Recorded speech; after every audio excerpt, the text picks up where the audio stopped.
Okay. So last class வரைக்கும் நம்ம என்ன பார்த்திருந்தோம் அப்படின்னு பார்த்தீங்கன்னா, ஜுடிஷியல் டெசிஷன் வரைக்கும் பார்த்திருந்தோம் இல்லையா? ஜஸ்ட் ஒரு கோ த்ரூ பண்ணிடலாமா நம்மளோட பிபிடில அத?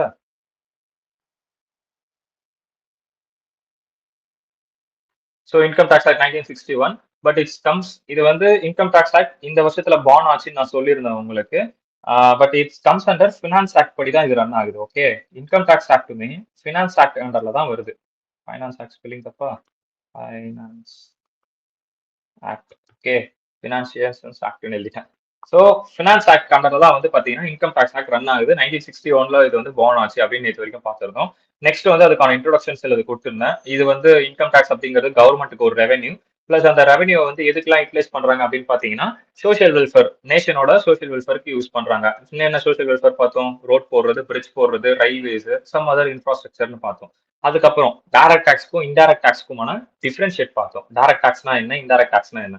இது progressive in nature. Progressive in நேச்சர்னா என்ன சொன்னேன்? High income high tax.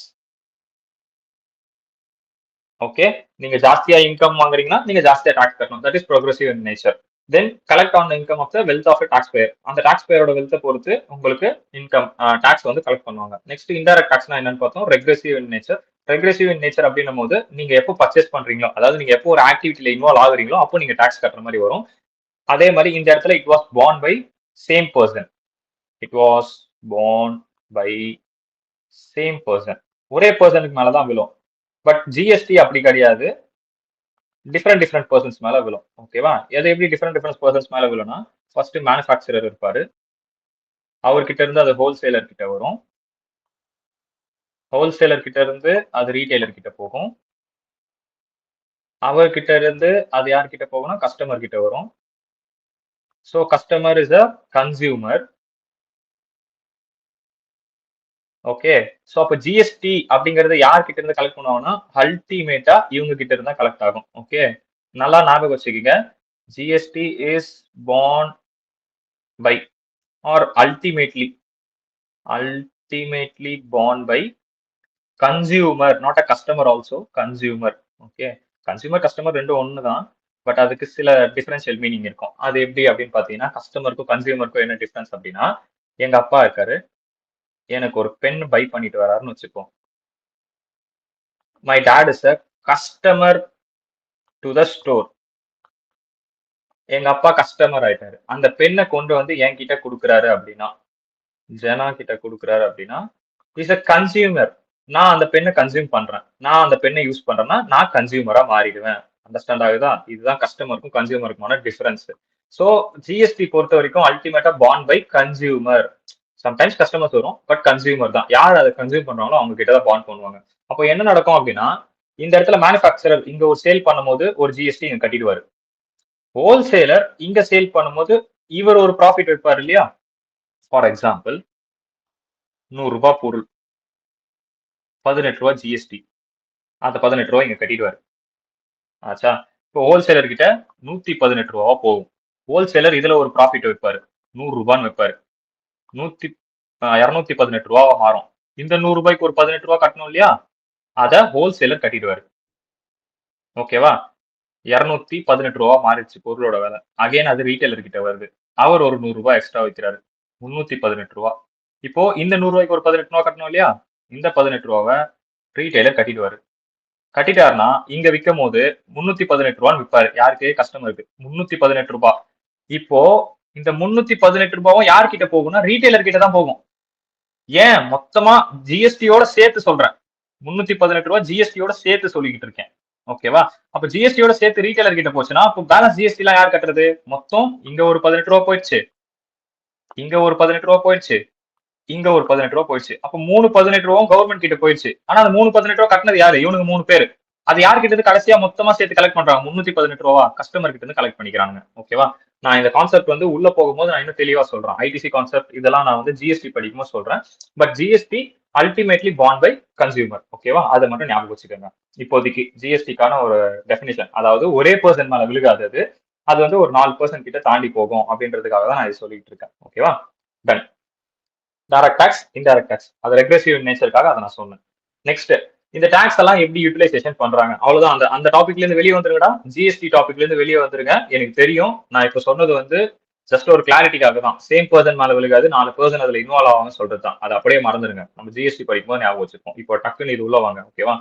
Tax பொறுத்த வரைக்கும் ஒரு டாபிக் நான் மறந்துருக்கேன்னு சொல்றேன்னா, அது அங்கேயே மறந்துடுங்க.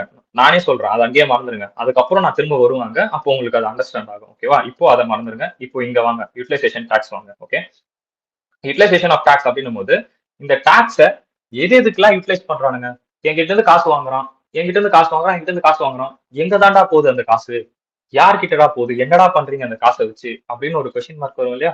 சோ அதை எது எதுக்கெல்லாம் யூட்டிலைஸ் பண்றாங்கன்னு பார்த்தோம். டிஃபென்ஸ் ஆல்மோஸ்ட் 30% டிஃபென்ஸ்க்கு மட்டுமே போகுது நம்ம பார்த்தோம். மிலிட்ரி மேன்ஸ் அவங்க வாங்கக்கூடிய அந்த எக்யூப்மெண்ட்ஸ் அது எல்லாத்துக்குமே.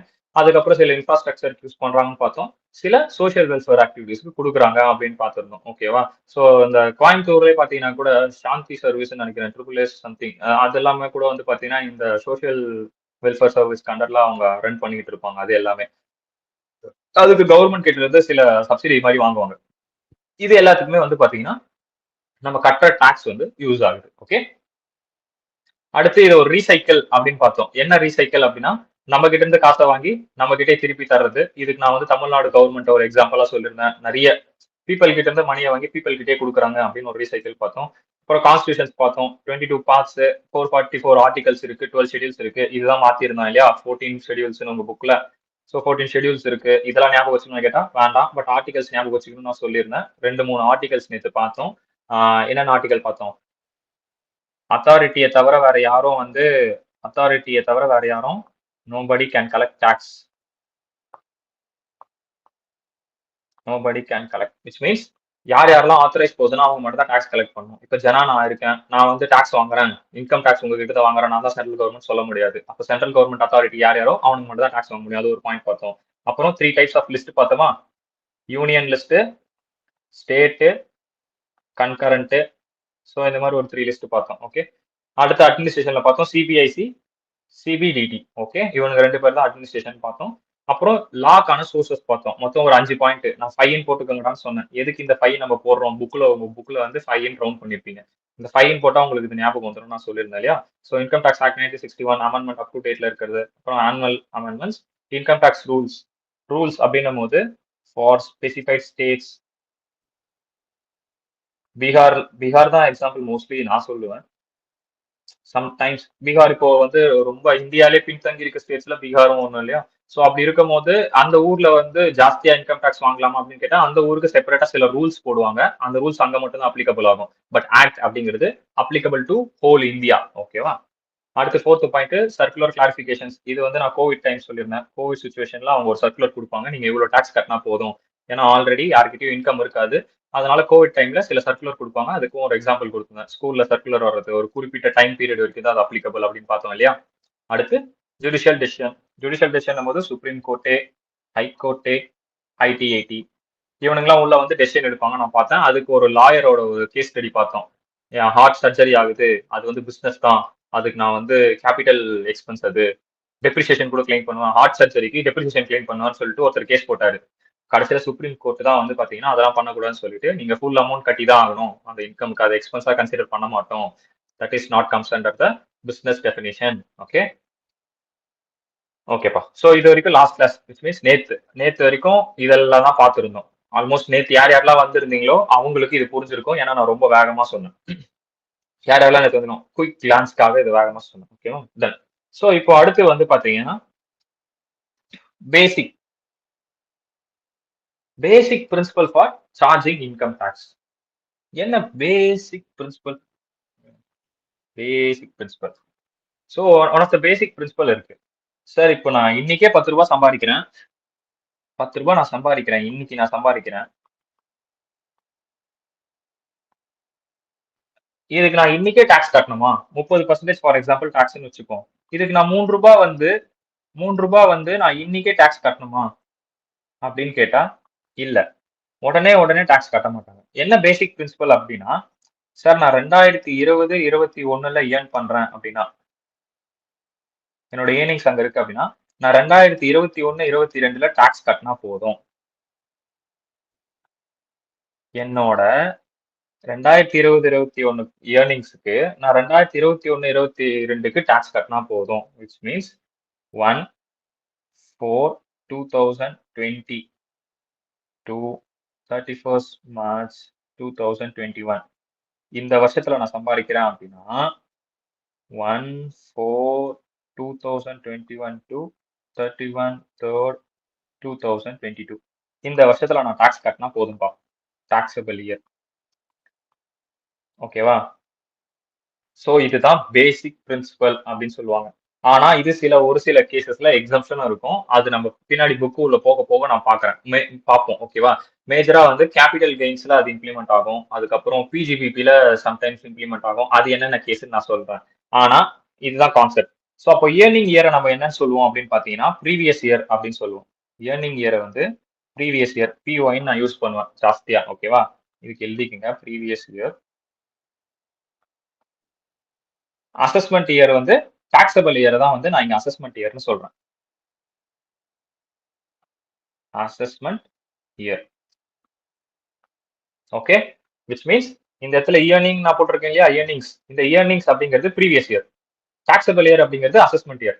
ஓகே, அப்போ ப்ரீவியஸ் இயர்ல நான் சம்பாதிச்ச காசுக்கு அசஸ்மெண்ட் இயர்ல டாக்ஸ் கட்டுவேன். இப்போ 10 லட்சம் நான் இங்க சம்பாதிக்கிறேன்னா அதுக்கு 30% 30,000 ரூபாய் நான் இங்க கட்டுவேன் டாக்ஸ். ஓகேவா? அந்த கால்குலேஷன் நம்ம இங்க தான் பண்ணுவோம். ஓகே, இதனால ஞாபகம் வச்சுக்கோங்க. ஏப்ரல் டு மார்ச் தான் உங்களுக்கான நியூ இயர் நான் சொல்லியிருக்கேன். நியூ இயர் எப்போ தொடங்கும்னா ஏப்ரல்ல தான் தொடங்கும் நான் சொன்னேன் இல்லையா? ஸோ உங்களுக்கான நியூ இயர் ஃபர்ஸ்ட் ஏப்ரல் தான். ஆல்வேஸ் ஞாபகம் வச்சிருக்கீங்க ஏப்ரல் டு மார்ச். ஸோ இது ஃபினான்ஷியல் இயர், இது அசஸ்மெண்ட் இயர். இந்த ஏப்ரல் டு மார்ச்னு சொல்றது சாரி ப்ரீவியஸ் இயர், இது அசஸ்மெண்ட் இயர். இந்த ஏப்ரல் டு மார்ச் சொல்றது ஃபினான்ஷியல் இயர். ஃபினான்ஷியல் இயர் தான் நம்மளுக்கான நியூ இயர். ஃபினான்ஷியல் இயர் தான், கேலண்டர் இயர் கிடையாது. நம்ம கேலண்டர் இயர் ஃபாலோ பண்றது கிடையாது. நம்ம ஃபினான்ஷியல் இயர் தான் ஃபாலோ பண்றோம். ஓகேவா? இதுதான் பேசிக் பிரின்சிபல். இந்த பேசிக் பிரின்சிபல் என்னன்னா ப்ரீவியஸ் இயர்ல நான் வாங்கின காசு, எனக்கு ப்ரீவியஸ் இயர்ல ஒரு இன்கம் வந்திருக்கு 10 லட்ச ரூபா. அதுக்கு நான் ஒரு 30,000 நான் கட்டணும். அது இந்த வருஷத்துல நான் கட்டுவேன். அப்போ போன வருஷம் சம்பாதிச்ச காசுக்கு இந்த வருஷம் கட்டுவேன். இதுதான்டா பேசிக் பிரின்சிபல். அதுதான் கொடுத்துருக்கான் சார்ஜிங் ஆஃப் இன்கம் டாக்ஸ். ஓகேவா? அழிச்சிட்டா இது.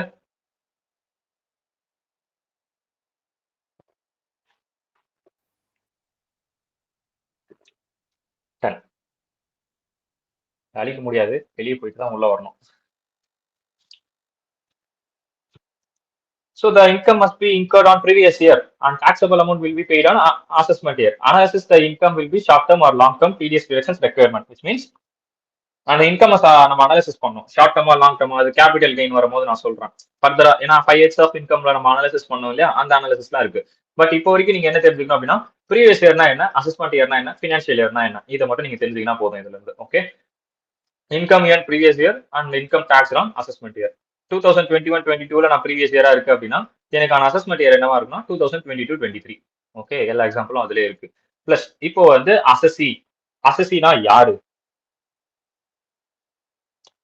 மோஸ்டா பாத்தீங்கன்னா நீங்க லால பாத்தீங்கன்னா கூட செக்ஷன் 2ன்னு இருக்கு இல்லையா, இந்த செக்ஷன் 2 எல்லாமே டெஃபினிஷன் செக்ஷன்ஸா இருக்கும் உங்களுக்கு. ஓகே, 2ன்னு start mostly okay, mostly section 2 எங்கெங்கெல்லாம் பாக்குறீங்களோ அந்த செக்ஷன் 2 எல்லாமே டெஃபினிஷனை பத்தி மட்டுமே பேசும். எல்லாமே எல்லா ஆக்ட்லயுமே சரி மோஸ்ட்லி வந்து 2 நீங்க எங்கெங்கெல்லாம் பாக்குறீங்களோ அதெல்லாம் டெஃபினிஷன். இப்போ இந்த 2 எதை பத்தி பேசுதுன்னா அசசி பத்தி பேசுது. அந்த 2க்குள்ள சப்பார்ட் 7 அசசி பத்தி பேசுது அப்படின்ற மாதிரி. ஓகே, ஆனா செக்ஷன் 2 வந்து ஓவராலா டைரக்ட் டாக்ஸ் உள்ள பொறுத்த வரைக்கும் செக்ஷன் 2 எங்கெங்கெல்லாம் இருக்கோ அது எல்லாமே டெஃபினிஷன் பத்தி தான் பேசும். ஓகேவா? அப்ப அசசினா யாரு அப்படின்றத இந்த செக்ஷன்ல சொல்லிருப்பாங்க. அசசி ஒரு பர்சன். என்ன பர்சன்? நானும் தான் ஒரு பர்சன், நீங்களும் தான் ஒரு பர்சன், எல்லாருமே தான் பர்சன். யார் யாரெல்லாம் டாக்ஸ் கட்டுறாங்களோ டாக்ஸபிள் பர்சன், ஓகே, அவங்க எல்லாரும் அசசி. A person only who pay the tax on assessment here, he or she called as assessee. Not only a taxpayer, a interest penalty relating to IT. Tax pay பண்றவருக்கு மட்டும் assessee சொல்ல மாட்டோம். வேற யாராவது interest பே பண்றாங்க, penalty பே பண்றாங்க, ID act ரிலேட்டடா, income tax ரிலேட்டடா, அவங்க எல்லாருமே வந்து பாத்தீங்கன்னா நம்ம என்னன்னா சொல்லுவோம், அசசின்னு தான் சொல்லுவோம். ஓகே, சோ இங்க இன்னொரு பாயிண்ட் எழுதி வச்சுக்கோங்க. நான் அது கொடுத்துருக்கேனான்னு தெரியல, கொடுக்கல. All the person are not assessee. ASS ESSEE வெளியே போயிட்டு இருக்கு. இவ்வளவு அழகா வெளியே போ. all the persons are not இங்க ஒரு எஸ் வரும் அசசி but all the associates are person. Okay, all the persons are not associate but all the associates are person. இந்த இடத்துல டபுள் எஸ் வருமானு எனக்கு தெரியல, அதை மட்டும் சேஞ்ச் பண்ணிக்கோங்க. ஓகே, இது இது வந்து ஒரு கோட் மாதிரி. இது வந்து ஃபினான்ஷியல் அக்கௌண்டிங்ல நீங்க படிப்பீங்க. ஓகே, எங்க படிப்பீங்கன்னா all the credit have corresponding debit, அது மாதிரி ஒரு லைன் படிப்பீங்க. ஸோ அந்த மாதிரி வந்து பாத்தீங்கன்னா எல்லா பர்சனுமே அசசி கிடையாது, ஆனா யார் யாரெல்லாம் அசசியோ அவங்க எல்லாருமே பர்சன். புரியுதா? இந்த இந்த பாயிண்ட் யாருக்காவது வந்து அண்டர்ஸ்டாண்ட் ஆகலையா? நான் இங்க எழுதி இருக்கல இந்த பாயிண்ட், யாருக்காவது அண்டர்ஸ்டாண்ட் ஆகலையா? All the persons are not assessee but all the assessee are person. யாருக்காவது அண்டர்ஸ்டாண்ட் ஆகலாம் கேளுங்களா இந்த பாயிண்ட்? அதாவது இந்த மாதிரி தான் வந்து ஃபுல்லா உள்ள இருக்கும், டைரக்ட் டாக்ஸ் உள்ள இந்த மாதிரி தான் ஏதாவது இருக்கும். ஸோ இதெல்லாம் நீங்க இந்த மாதிரி ஞாபகம் வச்சுக்கிட்டீங்கன்னா உங்களுக்கு இன்னும் ஈஸியா இருக்கும்.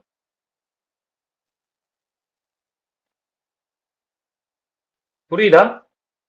என்னடா தூக்கம் வருதாடா, தூங்கிட்டீங்களா? புரிஞ்சுதா? புரியுதுண்ணா. Okay then. ஸோ இப்போ அசசிக்கான டெஃபினேஷன்ஸ் என்னன்னு பார்த்தாச்சு. Next person. பர்சன் வருது அப்படின்னா there are 7 types of person. Okay, ஒரு 1 மார்க்ல கேட்டு வச்சிருந்தான் எக்ஸாம் டைம்ல. அதாவது இந்த மாதிரி பர்சன்ஸ் கொடுத்துட்டு as per IT act something கொடுத்துட்டு எத்தனை டைப்ஸ் ஆஃப் பர்சன் கொடுத்துட்டு option A 5, option B 6, option C 7, option டில வந்து 8 தான் வச்சிருந்தான். ஓகே, இந்த மாதிரி வச்சுட்டான்டா. எங்களுக்கு வந்து ஃபர்ஸ்ட் அட்டெம்ப்ட்னு நினைக்கிறேன் அது. பர்சனா நான் யோசிச்சுக்கிட்டு இருக்கேன் என்னென்ன பர்சன் கை விட்டு எண்ணிக்கிட்டு இருக்கேன். எனக்கு வந்து 6 தான் வருது, எனக்கு சரியாவே ஞாபகம் வர மாட்டேங்குது. என்ன 6 6 6 தான் வருது. கடைசியில அதர் ஜுடிஷியல் பர்சன்ஸ் 7 இருக்கும். சோ இந்த மாதிரி கேட்டான் ஒரு 1 மார்க். ஆடா பாவீங்களா, அந்த மாதிரி இருந்துச்சு, எனக்கு என்ன பண்றதுனே தெரியல. சோ பர்சன்ஸ் அப்படின்னா 7 டைப்ஸ் ஆஃப் பர்சன். நல்ல ஞாபகம் வச்சுக்கோங்க, 7 போட்டுக்கோங்க. அன்னைக்கு ஞாபகம் வந்தது தான் இந்த 7. நான் எப்பெல்லாம் எத்தனை பேட்ச் கிளாஸ் எடுத்தாலும் இந்த இடத்துல இந்த 7 போட்டு நான் ஸ்டார்ட் பண்ணிடுவேன். ஓகே, சோ பர்சன்ஸ் அப்படின்னு எடுத்துக்கிட்டோம்னா மொத்தம் 7 பேர். 7 பேர் அப்படி யார் யார் பாத்தீங்கன்னா, ஃபர்ஸ்ட் இண்டிவிஜுவல். நம்ம தனிப்பட்ட முறையில நம்ம எல்லாம் இருக்கோம் இல்லையா, நம்ம சேலரி பர்சன்ஸ் அவங்களா இருக்கும் இல்லையா. சோ நம்ம வந்து இண்டிவிஜுவல். அதுக்கப்புறம் பர்சன் யாருன்னு பாத்தீங்கன்னா HUF. அதுக்கப்புறம் பாத்தீங்கன்னா company. Companies also types of person. Artificial person. Artificial person அதுவுமே ஒரு பர்சன் தான். கம்பெனிக்கு ஒரு பேர் இருக்கு. இப்போ டாடா அப்படின்னு எடுத்துக்கிட்டோம்னா is a person. Yeah is name is Tata. இந்த கம்பெனி நேம் இஸ் டாடா. அப்போ அந்த கம்பெனி ஒரு பர்சன் தான். So company. அதே மாதிரி ஃபர்ம், நம்ம எதனா ஸ்டார்ட் பண்ணக்கூடிய firm. And then AOP BOI, whether incorporate or not. அது இன்கார்பரேட் அப்படின்னா நீங்க கம்பெனிஸ் ஆக்ட்ல படிப்பீங்க உங்க லால. ரெஜிஸ்டர் ஆர் நாட் ரெஜிஸ்டர், அதுதான் வந்து இங்க சொல்றான். Incorporate or not corporate. ஓகேவா? ரொம்ப போட்டு குழப்பிக்கணும் கார்பரேட்னா என்ன, இன்கார்பரேட்னா என்ன அப்படின்னு. Okay, next local authority. Every artificial judicial person not falling within any of the preceding category. மேல பார்த்த கேட்டகரியில வேற யாரெல்லாம் விழுகலையோ ஆர்டிபிஷியல் ஜுடிஷியல் பர்சனா இருக்காங்க அப்படின்னா they are also comes under person. ஓகேவா?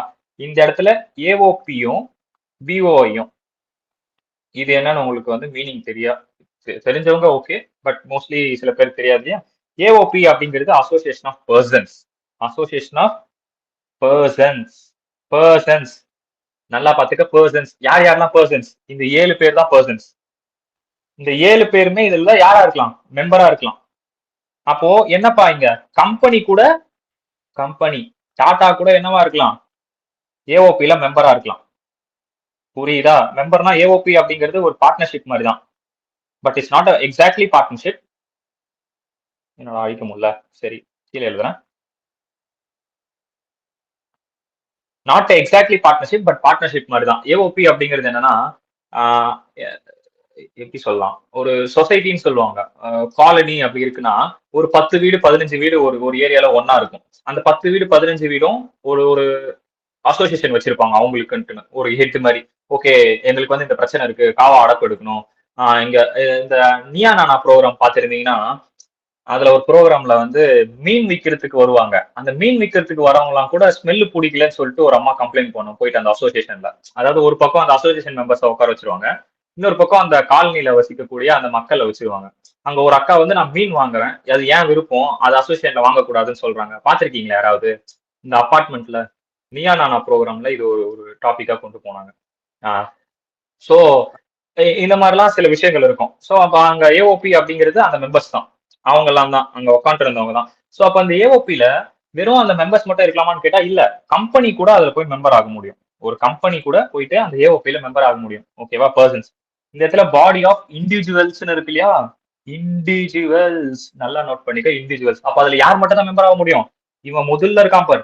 இவன் ஒருத்த மட்டும் தான் மெம்பர் ஆக முடியும். பின்னாடி இருக்க 6 பேர் அதுல போய் மெம்பர் ஆக முடியுமா? ஓகே, பிஓஐ இருக்கு. நான் ஒரு ஹெச்யூஎஃப். ஹெச்யூஎஃப்னா எப்படி நான் ஹெச்யூஎஃப் நான் கண்டுபிடிக்கிறேன்? நான் கர்த்தாவா இருக்கேன். நான் போய் இந்த பிஓஐல மெம்பர் ஆக முடியுமான்னு கேட்டா முடியாது. ஆனா விச் மீன்ஸ் ஹெச்யூஎஃப் வச்சு மெம்பர் ஆக முடியாது. ஆனா தனிப்பட்ட முறையில நான் ஒரு இண்டிவிஜுவலா வேணா போய் மெம்பர் ஆக முடியும். என்னால ஒரு இண்டிவிஜுவலா உள்ள போய் மெம்பர் ஆக முடியுமே தவிர கர்த்தாவாவா இல்ல கம்பெனியாவா இல்ல ஃபேமாவா போயிட்டு இது கூட என்னால மெம்பர்ஷிப் ஆக முடியாது. பிஓஐயும் சிமிலர் டு பார்ட்னர்ஷிப் தான். ஆனா மெம்பர் வந்து யார் யாரெல்லாம் ஆக முடியும் அப்படிங்கறத மேஜர். அவங்க வந்து பாடி ஆஃப் இண்டிவிஜுவலா அதை ஸ்டார்ட் பண்றாங்களா இல்ல அசோசியேஷனா ஸ்டார்ட் பண்றாங்களா அப்படின்றத பார்க்கணும். இந்த இடத்துல ஆறுன்னு ஒரு வார்த்தை இருக்கும், அதையும் நீங்க நோட் பண்ணுங்க. இங்க ஆறுன்னு தான் இருக்கு, அண்டுன்னு இல்ல. நீ ஏஓபி ஸ்டார்ட் பண்ணினா உனக்கு கம்பெனிஸும் உள்ள வந்து இன்க்ளூட் ஆகும். பிஓஐ ஸ்டார்ட் பண்ணினா உனக்கு கம்பெனிஸ் இன்க்ளூட் ஆகாது. இது ரெண்டுத்துக்கும் என்னன்னா டிஃபரன்ஸ்? ஏஓபினா எதுக்கு? அப்ப நான் ஏஓபி ஸ்டார்ட் பண்ணலாம்ல, கம்பெனியும் வரும். இல்ல நான் பிஓஐ ஸ்டார்ட் பண்ணிக்கலாம்ல, எனக்கு இண்டிவிஜுவல்ஸ் போதும் அப்படின்னா பெனிஃபிட்ஸ் தான். இப்போ கம்பெனி மெம்பர் ஆகுது அப்படின்னா அதால நிறைய காசு கொடுக்க முடியும். நிறைய காசு கொடுக்க முடியும்னா ரொட்டேஷன்ல நிறைய மணி இருக்கும் கம்பெனி கிட்ட. அப்போ நீங்க உங்களோட எக்ஸ்பேண்ட் பொறுத்து நான் வந்து பெரிய லெவல்ல யோசிக்கிறேன் அப்படின்னா நீ ஏஓபி வச்சுக்கோ. இல்ல இல்ல நாங்க இண்டிவிஜுவல்ஸ் மட்டுமே போதும், எங்களுக்கு இண்டிவிஜுவல்ஸ் மட்டுமே வச்சு நாங்க பாத்துக்கிறோம் அப்படின்னா பிஓஐ ஸ்டார்ட் பண்ணிக்கலாம். மோஸ்ட்லி ஏஓபி தான் நிறைய இடத்துல வந்து கேள்விப்படுவீங்க பிஓஐ விட. ஓகேவா? ஏன்னா அதுல சில வாட் ஐ சே அட்வான்டேஜஸ் இருக்கு. ஓகேவா? பட் பிஓஐல அந்த அட்வான்டேஜஸ்லாம் இருக்காது. டெஃபினேஷன் புரிஞ்சுச்சா? மேஜரா இப்போ நீங்க ஞாபகம் வச்சுக்க வேண்டியது என்ன அப்படின்னா ஏஓபினா அதுக்குள்ள கம்பெனி கூட போய் மெம்பர் ஆக முடியும். பிஓஐனா கம்பெனி போய் அது கூட மெம்பர் ஆக முடியாது. ஓகேவா? இதுதான் ஏஓபி பிஓஐக்கான டெஃபினேஷன். டைம் பீயிங் நீங்க இதை மட்டும் தான் ஞாபகம் வச்சுக்கணும். ஓகேவா? ஸோ பர்சன்ஸ் அப்படின்னா 7 பேர். அந்த 7 பேர்ல யார் யாருன்னு உங்களுக்கு தெரிஞ்சிச்சு. ஃபேம் இந்த ஏஓபி பிஓஐக்கு மட்டும் தான் உங்களுக்கு வந்து மேஜரா உங்களுக்கு கன்ஃபியூஸ் ஆகும் டெஃபினிஷன்ல. Okay, ton. நெக்ஸ்ட் புரிஞ்சது இல்லையா? இங்க இங்க இதுல யாருக்காவது ஏதாவது டவுட் இருக்கா? ஓகே இல்லையா? 7 டைப்ஸ் ஆஃப் பர்சன்ஸ் நல்லா ஞாபகம் வச்சுக்கோங்க. மூவ் பண்ணிட்டா நெக்ஸ்ட், டன். அடுத்த டெஃபினிஷன் இன்கம்னா என்ன அப்படின்னு ஒரு டெஃபினிஷன் கொடுத்துருக்கான். கேஷ் யூசஸ் கைண்ட் ரெண்டுமே இன்கம் தான் சொல்லுவோம். கைண்டா வாங்கினாலும் அது இன்கம் தான், கேஷா வாங்கினாலும் அது இன்கம் தான். நான் உங்க புக்ல அது நான் சொல்றேன். ஓகேவா? அடுத்து வந்து significance of method of accounting. மொத்தம் 5 ஹெட் நான் சொன்னேன் இல்லையா? 5 ஹெட்ஸ்ல வந்து உங்களால 2 ஹெட்ஸ்க்கு வந்து நீங்க என்ன பண்ண முடியும்னா அக்ரூவல் பேசிஸ் நீங்க ஒன்னு கேள்விப்பட்டிருப்பீங்க. உங்களால அக்ரூவல் பேசிஸ்ல என்ன பண்ண முடியும் அப்படின்னா டாக்ஸ் கட்ட முடியும். அதுவும் நான் உங்க புக்ல பார்க்கும்போது சொல்றேன். Next notional income. இந்த நோஷனல் இன்கம் நிறைய டைம் நான் சொல்லி கொடுத்துருப்பேன். நோஷனல் நோஷனல் நோஷனல் சொல்லிட்டு விச் மீன்ஸ் இப்போ ஏபிசின்னு ஒரு கம்பெனி இருக்கு அப்படின்னா அது உள்ள பிசிஏ இது எல்லாம் என்னன்னு பாத்தீங்கன்னா டிபார்ட்மெண்ட். சோ இந்த டிபார்ட்மெண்ட்ல ஒரு 10,000 ரூபாய் ப்ராஃபிட், இந்த டிபார்ட்மெண்ட்ல ஒரு 10,000 ரூபாய் ப்ராஃபிட், இந்த டிபார்ட்மெண்ட்ல ஒரு 10,000 ரூபாய் ப்ராஃபிட். தனித்தனியா இந்த டிபார்ட்மெண்ட் வந்து கட்டிச்சுன்னா என்ன ஆகாது? டாக்ஸே வராது. என்ன காரணம்? 10,000 10,000 10,000. ஓகே, ஒரு 10,000 1 லட்சம் வச்சுப்போம். 1 லட்சம் 1 லட்சம் 1 லட்சம் போது டாக்ஸபிள் அந்த ஸ்லாபுக்குள்ளே வராது. கம்பெனினா ஆல்மோஸ்ட் 30% கட்டி ஆகணும். இன்கேஸ் இந்த ஏபிசி அப்படிங்கறத ஹெச்யூஎஃப் வச்சுக்கோங்க. ஓகே, ஹெச்யூஎஃப்னா ஸ்லாப் ரேட் குள்ள விழுகணும். ஸ்லாப் ரேட் குள்ள விழுந்தாதான். இப்போ 1 லட்சம் அப்படிங்கிறது ஸ்லாப்லேயே விழுகாது. 1 லட்சம் 1 லட்சம் 1 லட்சம். சோ இப்போ இதெல்லாம் என்னன்னா இந்த கம்பெனிக்கான நோஷனல் இன்கம் உள்ளுக்குள்ளேயே நடக்கிற ப்ராஃபிட்ஸ் இதெல்லாம் தான் நோஷனல் இன்கம்னு சொல்லுவாங்க. ஓகேவா? பட் இது மூணுத்தையும் சேர்த்துனா ஏபிசி கையில 3 லட்சம் வந்து ஸ்லாப் குள்ள வந்துட்டான். அப்போ இந்த மாதிரியான சுச்சுவேஷன்ல அவன் டாக்ஸ் கட்டணும் அப்படிங்கிற மாதிரி. ஓகேவா? நான் சொல்றேன் நோஷனல் இன்கம்னா என்னன்னு நான் சொல்றேன், உங்களுக்கு வரும். ஓகே, அடுத்து சோர்ஸ் ஆஃப் இன்கம். அவ்வளவுதான். சோ இது மேஜரா இந்த 4 தான் நான் வந்து நீங்களும் உங்க புக்ல இந்த 4 மட்டும் பார்த்தா போதும். அபார்ட் ஃப்ரம் திஸ் உங்க புக்ல இருக்கிறதே நான் சொல்றேன். ஓகேவா? சோ உங்க புக் எடுத்துக்கோங்க. இன்கம்னா என்னன்னு பார்த்துருவோம். சோ இதுக்குள்ள பேசிக் பிரின்சிபல் நம்ம பார்த்தோம். ப்ரீவியஸ் இயர்னா என்ன, அசஸ்மெண்ட் இயர்னா என்ன, 12 மந்த்ஸ், ஃபர்ஸ்ட் ஏப்ரல். ஜஸ்ட் வந்து இதெல்லாம் ஒரு நியூஸ் பேப்பர் ரீட் கொடுங்க எல்லாத்துக்குமே. அசஸ்மெண்ட் இயர்னா என்னன்னு கொடுத்துருக்கான், ப்ரீவியஸ் இயர்னா என்னன்னு கொடுத்துருக்கான். ஃபுல்லா வந்து படிக்கணுமா அப்படின்னு கேட்டா வேண்டாம். ஜஸ்ட் ஞாபகம் வச்சுக்கிட்டா போதும். உங்களால எழுத முடியற அளவுக்கு நான் சொல்லியிருக்கேன். உங்களாலேயே அதை எழுத முடியும். ஓகேவா? ஜஸ்ட் நியூஸ் பேப்பர் ரீட் பண்ணா போதும்டா. இதை உட்காந்துட்டு மொத்தமா படிச்சுட்டு இருக்காதீங்க. ஓகேவா?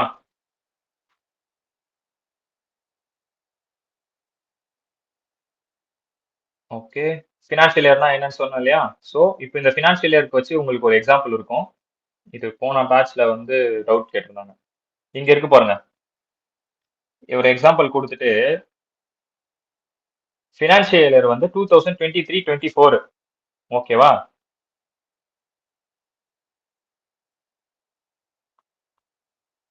அப்போ இதுக்கான ப்ரீவியஸ் இயர் என்னவா இருக்கும்னு கேக்குறான்.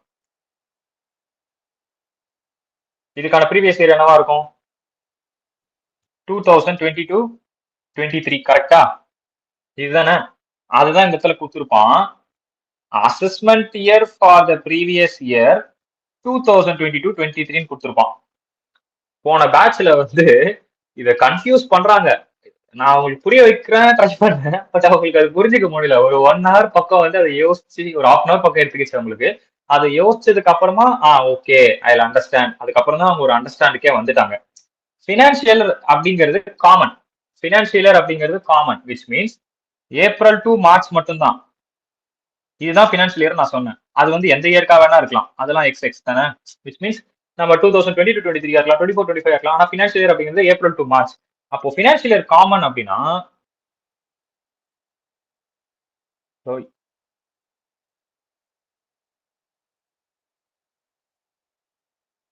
ஃபினான்ஷியல் இயர் காமன் அப்படின்னா ஓஹோ இவ்வளவு குட்டியா எழுதுதா இது? சரிடா.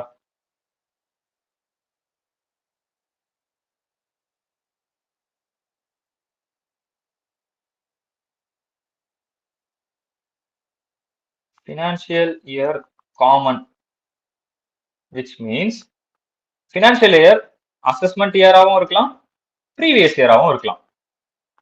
ஓகேவா? வருஷங்கள் ஆட் ஆகும் போது இது வந்து 2023, 24 அப்படின்னு நான் மென்ஷன் பண்ணும் போது தான் இது 2022, 23 மாறும். Assessment year, previous year. அப்போ இவன் காமன் எந்த இயர்னு சொல்லல. அப்ப இது எதுவா வேணா இருக்கலாம். அவன் கொஸ்டின்ல என்ன கொடுத்திருக்கான் அப்படின்னு பாத்தீங்கன்னா ஃபினான்ஷியல் இயர் 2023, 24ன்னு கொடுத்திருக்கான். ஆச்சா? அப்போ அதை நம்ம அசஸ்மெண்ட் இயரா வைப்போம்.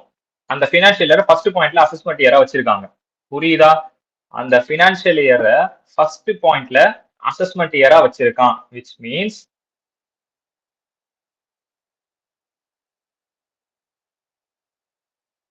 இது ஏன் இந்த பேஜ்ல நிக்க மாட்டேங்குது, ஓடிக்கிட்டே இருக்கு. அந்த ஃபினான்ஷியல் இயர்ல ஃபர்ஸ்ட் பாயிண்ட்ல அசஸ்மெண்ட் இயரா வச்சிருக்கான். ஃபினான்ஷியல் இயர்ல ஃபர்ஸ்ட் பாயிண்ட்ல அசஸ்மெண்ட் இயரா வச்சிருக்கான். ஓகேவா? இப்போ ஃபினான்ஷியல் இயர் என்னப்பா? எங்கடா? So financial year screen present ஆகலையா? இருந்துச்சா?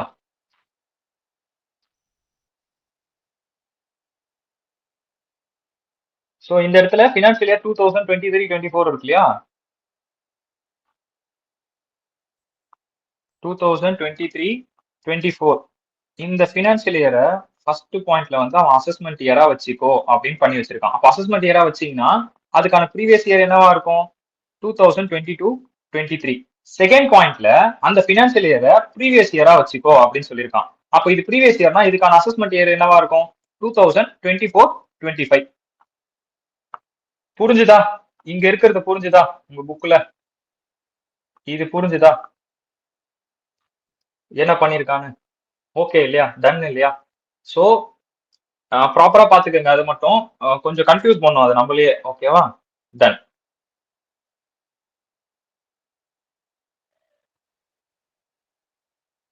ஓகேப்பா.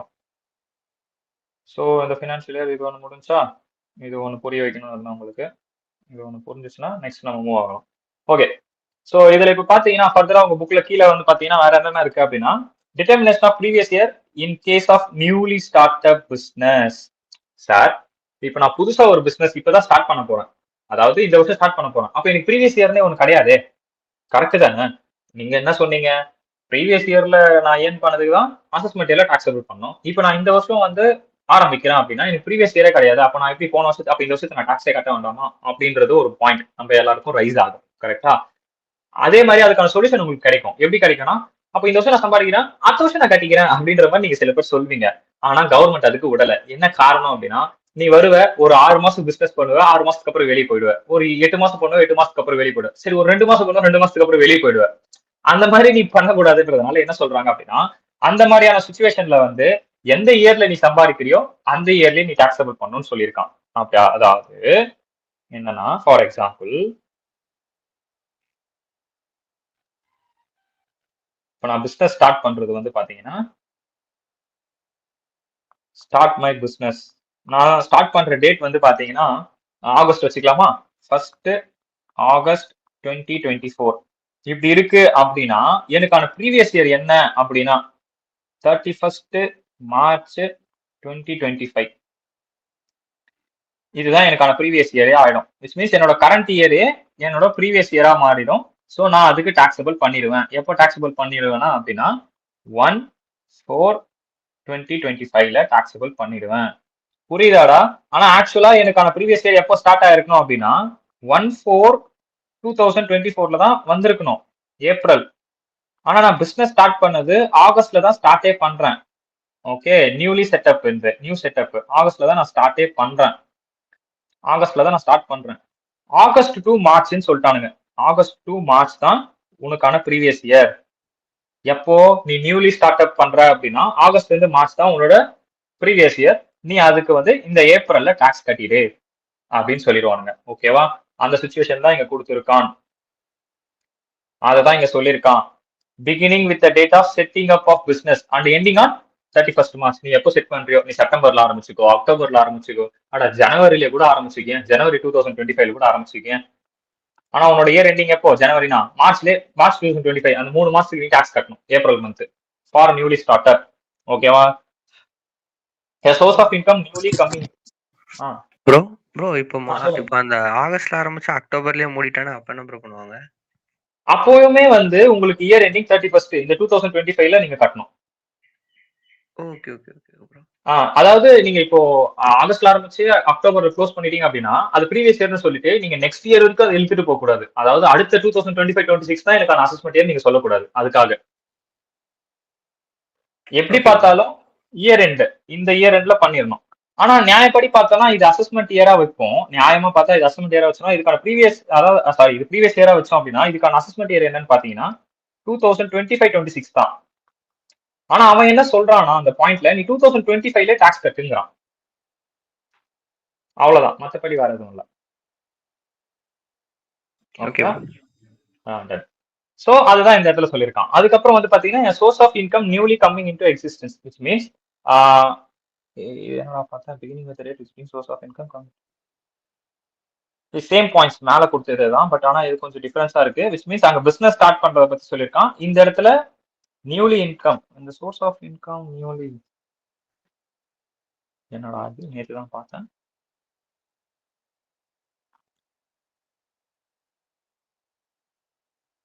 beginning with the data understanding source of income comes into existence.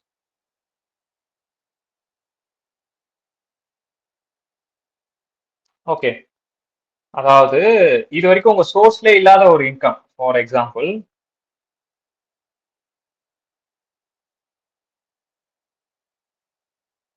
நான் வந்து ஒரு பிசினஸ் பண்ணிட்டு இருக்கேன்பா.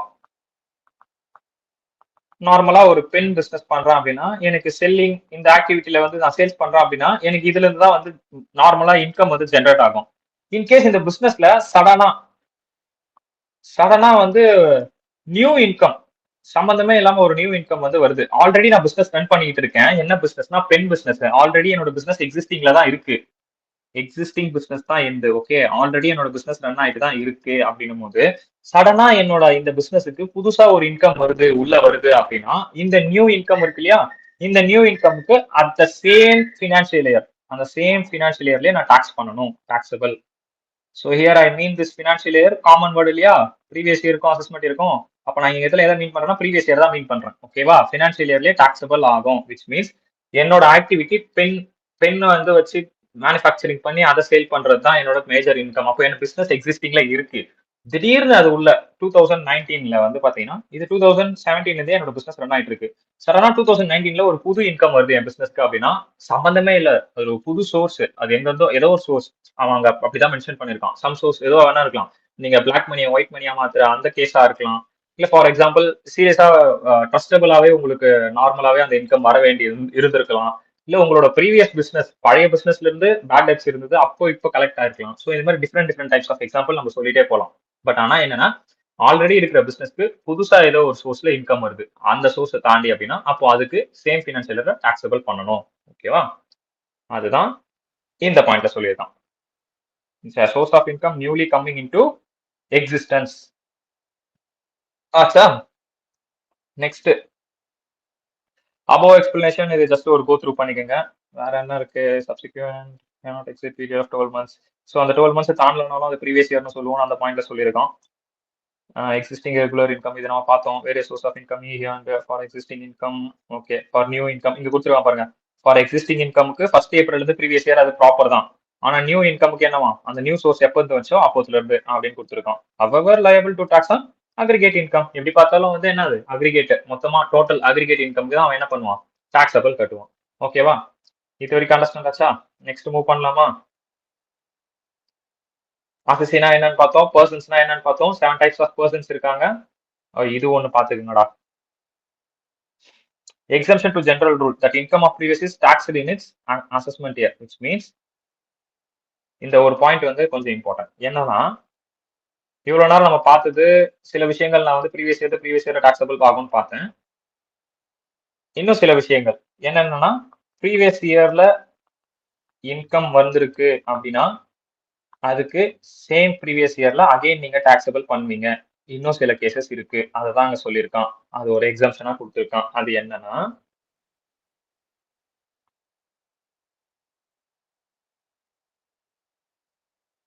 இங்க பாருங்க, exemption to the general rule. General rule அப்படிங்கிறது என்னன்னா ப்ரீவியஸ் இயர்ல சம்பாதிச்சியா அசஸ்மெண்ட் இயர்ல டாக்ஸ் கட்டு, இதுதான் ஜெனரல் ரூல். ஆனா அதுல ஒரு எக்ஸம்ஷன் இருக்கு. என்ன எக்ஸம்ஷன்ஸ் அப்படின்னு பாத்தீங்கன்னா இவனுக்கு 5 பேருக்கு எக்ஸம்ஷன் பா.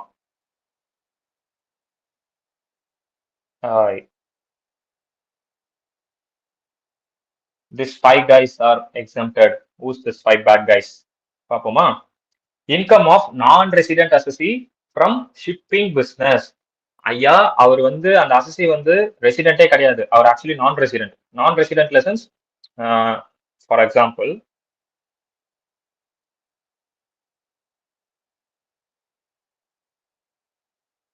இது ஏன்டா இதுலயே நிக்க மாட்டேங்குது. ஓகே, இப்போ நான் ஒரு இந்தியன்ப்பா. இந்தியன்னா இந்தியால வந்து 182 டேஸ் இருந்திருந்தா அவர் வந்து ரெசிடென்ட். யார் யாரெல்லாம் 180 டேஸ் இருக்காங்களோ எக்ஸாம்பிளுக்கு சொல்றேன், இது வரும் உங்களுக்கு பின்னாடி நீங்க படிப்பீங்க. 182 டேஸ் இவங்க வந்து ரெசிடென்ட்னு சொல்லிட்டு நீங்க ரெசிடென்ட்டா அப்போ நீங்க டாக்ஸ் கட்டணும், யூஆர் அ டாக்ஸபிள் பர்சன் அப்படின்னு நம்ம சொல்லுவோம். ஓகேவா? சோ இந்த மாதிரி சுச்சுவேஷன் இருக்கும்போது இந்தியா அப்படிங்கிறது, இந்தியா வரைகிறேன் கொஞ்சம் கேவலமா இருந்தா மன்னிச்சிருங்க. உண்மையா கேவலமா தான் வருது.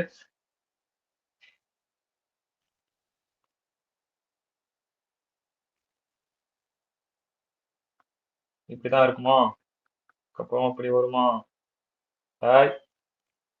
மன்னிக்க வேண்டும் என்னையை. பிரவீன் வரைஞ்சதை விட ஒன்றும் மோசமா இல்லையே. Okay, somehow India. Okay, so இப்போ இப்படி இருக்கு அப்படின்னும் போது இப்போ நான் இதுக்குள்ள இருந்தா மட்டும்தான் ரெசிடென்ட்டா, இது உள்ளெல்லாம் இருந்தா மட்டும்தான் ரெசிடென்ட்டா 182 டேஸ் அப்படி இருக்கும் இல்லையா? சோ இந்தியாவுக்குன்னு ஒரு தனி டெஃபினேஷன் இருக்கு. இந்தியாவுக்குன்னு தனி டெஃபினேஷன்ஸ் எடுத்துக்கிட்டோம் அப்படின்னா இது உள்ள இருந்தா மட்டும் தான் நான் ரெசிடென்ட்டா அப்படின்னா எஸ் அஃப்கோர்ஸ் இந்தியாவுக்கு ஒரு டெஃபினேஷன்ஸ் இருக்கு. அது உள்ள வந்து பாத்தீங்கன்னா உங்களுக்கு இந்த வாட்டர் இங்க இருக்க இந்தியன் ஓஷன், இது பே ஆஃப் பெங்காலா, எது பே ஆஃப் பெங்கால், இது பே ஆஃப் பெங்கால் இல்லையா? சோ எதெல்லாம் இந்தியா கண்டர்ல வருதோ இந்த மாதிரி சில விஷயங்கள்லாம் இருக்கும். சோ நான் ஒரு இந்தியன் பர்சன், நான் பண்ற பிசினஸே ஷிப்பிங் பிசினஸ் தான். ஓகே, சம்ஹவ் நீங்க ஷிப் எல்லாம் வரையறேன். சோ நான் பண்ற பிசினஸே ஷிப்பிங் பிசினஸ் தான். சார் அப்ப நான் இந்தியால இருப்பேனா அப்படின்னு கேட்டா கிடையாது. மோஸ்ட்லி நான் இந்த கடலுக்குள்ளேயே தான் சுத்திக்கிட்டு இருப்பேன். அங்கிட்டு இங்கிட்டுமா போயிட்டு வந்துகிட்டு இருப்பேன். ஓகேவா? சோ அப்ப என்னோட பிசினஸ் இந்த மாதிரி ஷிப்பிங் பிசினஸா இருக்கு அப்படின்னா நான் இந்தியால ரெசிடென்ட்டா இருப்பேனா? அப்ப நான் இங்க ரெசிடென்ட்டா இருப்பேனா அப்படின்னு கேட்டா, நான் இங்க ரெசிடென்ட்டா அப்படின்னு கேட்டா நோ, கிடையாது. ஏன்னா சுத்திக்கிட்டே இருக்கேன். பட் அதுக்கு என்ன சொல்லிட்டாங்கன்னா ரெசிடென்ட் லெசன்ஸ் ப்ரீவியஸ் இயர்ல நீ ரெசிடென்ட்டா, ப்ரீவியஸ் இயர்ல 182 டேஸ் இருந்தீங்கன்னா அசஸ்மெண்ட் இயர்ல நீ டாக்ஸபிள் கட்டணும் அப்படிங்கறத இந்த கான்செப்ட், இந்த ரெசிடென்ஷியல் கான்செப்ட். ஓகே, இந்த ரெசிடென்ஷியல் கான்செப்ட். அப்போ ப்ரீவியஸ் இயர்ல நான் இங்க இருந்திருப்பேனா 180 டேஸ்னு கேட்டா கிடையாது. நான் இப்படியே தான் சுத்திக்கிட்டு இருந்திருப்பேன். சோ அப்போ என்ன சொல்லிட்டாங்கன்னா கவர்மெண்ட், நீ இந்த மாதிரியான ஒரு பர்சனா, நீ வந்து ஷிப்பிங் பிசினஸ் பண்ற பர்சனா அப்படின்னா நீ என்ன பண்ணணுமா, ப்ரீவியஸ் இயர்ல சம்பாதிச்சதுக்கு ப்ரீவியஸ் இயர்ல நீ டாக்ஸ் கட்டணும் அப்படின்னு சொல்றான்ப்பா. புரியுதா? இந்த இடத்துல ப்ரீவியஸ் இயர்ல நீ சம்பாதிச்சதுக்கு ப்ரீவியஸ் இயர்ல டாக்ஸபிள் கட்டணும். நீ இந்தியாக்குள்ள அந்த பிசினஸ் பண்ணியிருந்தீங்கன்னா இன்கம் ஆஃப் எ நான் ரெசிடென்ட் அசசி ஃப்ரம் ஷிப்பிங் பிசினஸ்ல இருந்து ஒரு இன்கம் வருது. ஆனா அவர் நான் ரெசிடென்ட் அசசி. ஏன் அவர் நான் ரெசிடென்டா இருக்காரு? காரணம் என்னன்னா அவரோட பிசினஸ் நேச்சர் அந்த மாதிரி. அவரால் இந்தியாவில் இருக்க முடியாது. But is Indian citizen. நான் பின்னாடி போகும்போது இந்த பாயிண்ட் சொல்றேன். ஆனா எனக்கு இந்த பாயிண்ட் வந்து இன்னும் கிளியரா அண்டர்ஸ்டாண்ட் ஆகல அப்படின்னா டெஃபினட்டா அண்டர்ஸ்டாண்ட் ஆகாது. ஆகலைன்னா ரெசிடென்ஷியல் ஸ்டேட்டஸ் நம்ம ஒரு சாப்டர் படிப்போம். அப்போ உங்களுக்கு இந்த பாயிண்ட் அண்டர்ஸ்டாண்ட் ஆகும். ஓகேவா? Next second point. But time being வந்து ஞாபகம் வச்சுக்கோங்க. ஓகே, ஷிப்பிங் பிசினஸ் பண்ணா அவர் எப்படி பார்த்தாலும் வெளியே தான் சுத்திட்டு இருப்பாரு. இந்தியாக்குள்ள இருக்க மாட்டாரு. அப்போ அவர் இந்தியால சிட்டிசனா இருந்தாலுமே ரெசிடென்ஷியல் ஸ்டேட்டஸ் அவருக்கு வந்திருக்காரு. ரெசிடென்ஷியல் ஸ்டேட்டஸ்னா அந்த டேஸ் கிரைட்டீரியாவை அவர் அச்சீவ் பண்ணிருக்க மாட்டாரு அப்படின்றது மட்டும் ஞாபகம் வச்சுக்கோங்க. ஓகேவா? டன். ஃபர்ஸ்ட் பாயிண்ட் முடிஞ்சா next point. Income of a person who is living India either permanently or for a long period. யாராவது இந்தியா விட்டு வெளியே போறாங்கன்னா ஜாபுக்காண்டி, இப்போ ஜாப் விஷயமா வெளியே போறாங்கன்னா துபாயில போய் சம்பாதிக்கிறேன், அமெரிக்கால போய் சம்பாதிக்கிறேன், அந்த மாதிரி போறாங்கன்னா அந்த மாதிரியான பர்சன்ஸ். அது second point. Third point, income of bodies form for duration, short duration. நீங்க இப்ப கேட்டீங்க இல்லையா, ஆகஸ்ட்ல தொடங்கி அக்டோபர்ல முடிச்சிடறோம் அப்படின்னா அப்பயும் என்னவா, ப்ரீவியஸ் இயர்ல டாக்ஸபிள் பண்ணிடணுமா. அடுத்து, income of a person who is likely transfer property to avoid tax. இது என்ன டு அவாய்ட் டாக்ஸ்? மறுபடியும் அந்த பேஜ் அங்க இருந்து வந்துச்சு, சொல்லி வாய முடியல, அங்க இருக்கா வருது. ஓகே, இது என்ன டிரான்ஸ்ஃபர் டாக்ஸ்ல இருந்து எஸ்கேப் ஆகிறதுக்கு? ஃபார் எக்ஸாம்பிள், என்கிட்ட 10 லட்ச ரூபாய்க்கு வந்து ஒரு ப்ராப்பர்ட்டி இருக்கு. ஓகே, இப்போ நான் 10 லட்ச ரூபா அப்படிங்கறத ப்ராஃபிட்டோட 15 லட்சம் நான் விற்கணும். அப்ப நான் என்ன பண்ணணும், இந்த 5 லட்சத்துக்கு கெயின் அப்படின்னு சொல்லி என்ன கட்டுவேன், டாக்ஸ் கட்டுவேன். கரெக்டா? இதுதான் நான் கட்டணும். 5 லட்ச ரூபா நான் ப்ராஃபிட் வச்சேன் அப்படின்னா நான் அதுக்கு வந்து கெயினுக்கு 5 லட்ச ரூபாய் டாக்ஸ் கட்டணும். நான் என்ன பண்றேன், இந்த டாக்ஸை அவாய்ட் பண்ணுன்றதுக்காக, நான் இல்ல, ஓகே, வேற யார் பேர் தான் வச்சுக்கலாமா? இன்னைக்கு நவீன் வரலையா? சரி, நான் நவீன் வச்சுக்கிறேன். நவீன் கிட்ட இந்த ப்ராப்பர்ட்டி இருக்குப்பா, 10 லட்ச ரூபாய்க்கு ப்ராப்பர்ட்டி வச்சுட்டு இருக்கான். சோ இவன் வந்து இப்ப வெளியே வித்தானா 15 லட்சம் வரும், அவனுக்கு 5 லட்ச ரூபா வந்து கெயின் கொடுக்கணும், அப்போ வந்து டாக்ஸபிள் பண்ணோம் இல்லையா. நவீன் என்ன பண்றாருன்னா மிஸ்ஸஸ் நவீனுக்கு வந்து அதை டிரான்ஸ்ஃபர் பண்ணிடுறாரு. எவ்வளவுக்கு டிரான்ஸ்ஃபர் பண்றாருன்னா 9 லட்ச ரூபாய்க்கு டிரான்ஸ்ஃபர் பண்றாரு. ஐயா, இப்ப இவரு என்ன காட்டுவாரு இன்கம் டாக்ஸ் கிட்ட, அண்ணன் எனக்கு 1 லட்ச ரூபா லாஸ்னே, அதனால நான் டாக்ஸ் கட்ட மாட்டேன்னு, டாக்ஸ் அவாய்ட் பண்றேன். சரி, மிஸ்ஸஸ் நவீன் கூட விட்டுறலாம். இங்க வேற யாரு, நவீனோட ஃப்ரெண்டு, வேற யாரை வைக்கலாம்? சரி, ஸ்ரீஹரியை நான் இங்க வைக்கிறேன். நவீனோட ஃப்ரெண்டு இவரு. ஓகே, இவங்க 2 பேரும் friends, not a family members, relations எதுவுமே கிடையாது, பிளட் ரிலேஷன்ஸ் எதுவும் கிடையாது, ஜஸ்ட் ஃப்ரெண்ட்ஸ் இவங்க 2 பேருமே. சோ நவீன் என்ன பண்றாரு, ஃப்ரெண்டுன்ற காரணத்தினால 9 லட்ச ரூபாய்க்கு பண்றாரு. எதுக்காகனா டாக்ஸ் அவாய்ட் பண்ணணும்னு. ஆனா அந்த ப்ராப்பர்ட்டிக்கான மதிப்பு டெஃபினட்டா வந்து 5 லட்ச ரூபாய். சோ இந்த மாதிரி ஒரு ஆக்டிவிட்டி, இந்த இடத்துல நான் சொன்னது ஃப்ரெண்டா இருக்கலாம், சிஸ்டர், பிரதர், யாரா வேணா இருக்கலாம். அந்த ப்ராப்பர்ட்டி நீங்க டிரான்ஸ்ஃபர் பண்றது உங்களோட டாக்ஸை நீங்க அவாய்ட் பண்றதுக்காக. ஓகேவா? நியாயமா பார்த்தா அதோட விலை 15 லட்சம். 10 லட்சத்துல இருந்து அதை ப்ராஃபிட் வச்சு வித்தா 5 லட்சம், அந்த 5 லட்சத்துக்கு நம்ம டாக்ஸ் கட்டணும். ஆனா அந்த டாக்ஸை நம்ம கட்டக்கூடாது அப்படின்றதுக்காக இந்த ஆக்டிவிட்டிலாம் நம்ம பண்றோம். சோ அப்ப இப்படி பண்ணும்போது நீங்க என்ன அவாய்ட் பண்றீங்க, டாக்ஸை வந்து அவாய்ட் பண்றீங்க. அப்படி நீங்க அவாய்ட் பண்ணும்போது அந்த மாதிரி ஏதாவது ஒரு விஷயங்கள் இருக்கா? A person income who is likely to transfer the property to avoid tax. Tax avoid பண்றதுக்காகவே ப்ராப்பர்ட்டியை டிரான்ஸ்ஃபர் பண்றாங்க. இதுக்கு இன்னொரு மீனிங் என்ன அப்படின்னா, இந்த ப்ராப்பர்ட்டியை வந்து அந்த டைம் பீயிங்ல டிரான்ஸ்ஃபர் பண்ணிட்டு ஒரு 2 வருஷம் கழிச்சு திரும்பி நவீனே வாங்கிப்பாரு. நவீன் கிட்ட வந்து டாக்ஸ் கால்குலேஷன் பண்ணும்போது இந்த ப்ராப்பர்ட்டி அவர் ஷோ பண்ணக்கூடாதுன்றதுக்காகவே சேல் பண்ண மாதிரி காமிச்சிருவார் ஸ்ரீஹரிக்கு. ஃபியூச்சர்ல மறுபடியும் அது ஸ்ரீஹரி கிட்ட இருந்து வாங்கிப்பாரு. இந்த மாதிரியான சில சுச்சுவேஷன்ஸும் நடக்கும். இதெல்லாம் நம்ம பார்ப்போம், பின்னாடி பார்ப்போம். இது எல்லாமே உங்களுக்கு வரும். சோ இந்த மாதிரியான சுச்சுவேஷன்ஸ் இருக்கு அப்படின்னா அப்போ அந்த வருஷத்துல, அதாவது அப்போ அந்த மாதிரி நீங்க ஏதாவது டாக்ஸ் அவாய்ட் பண்றதுக்காகவே இந்த மாதிரி ஏதாவது வேலை பண்ணிருக்கீங்க அப்படின்னா அப்ப அது அசஸ்மெண்ட் இயர் வரைக்கும் போகாது. அந்த வருஷத்துலயே அதுக்கு என்ன ஏதுன்னு பார்த்து கண்டுபிடிச்சிருவாங்க. கண்டுபிடிச்சிட்டு அதை அப்பவே டாக்ஸ் பண்ணிடுவானுங்க. எப்படி கண்டுபிடிப்பாங்கன்றதை நான் பின்னாடி சொல்றேன். ஏன்னா அதுக்கு ஃபேர் வேல்யூன்னு ஒண்ணு இருக்கும், அதை நம்ம கன்சிடர் பண்ணணும். மார்க்கெட் வேல்யூன்னு ஒண்ணு இருக்கும் அந்த ப்ராப்பர்ட்டிக்கெல்லாம். சோ இது எல்லாத்தையுமே நம்ம கன்சிடர் பண்ணி அதுக்கப்புறம் தான் டிசைட் பண்ணணும் அந்த ப்ராப்பர்ட்டிக்கான வேல்யூ. அதுவும் பின்னாடி பார்ப்போம். இங்க இருக்க 5 பாயிண்ட்டுமே உங்களுக்கு புரியாதுடா, பின்னாடி பார்க்கும்போது உங்களுக்கு புரியும். ஓகேவா? அதுக்கப்புறம் டிஸ்கண்டினியூ பிசினஸ் பா, income from discontinue business. What is this income from discontinue business?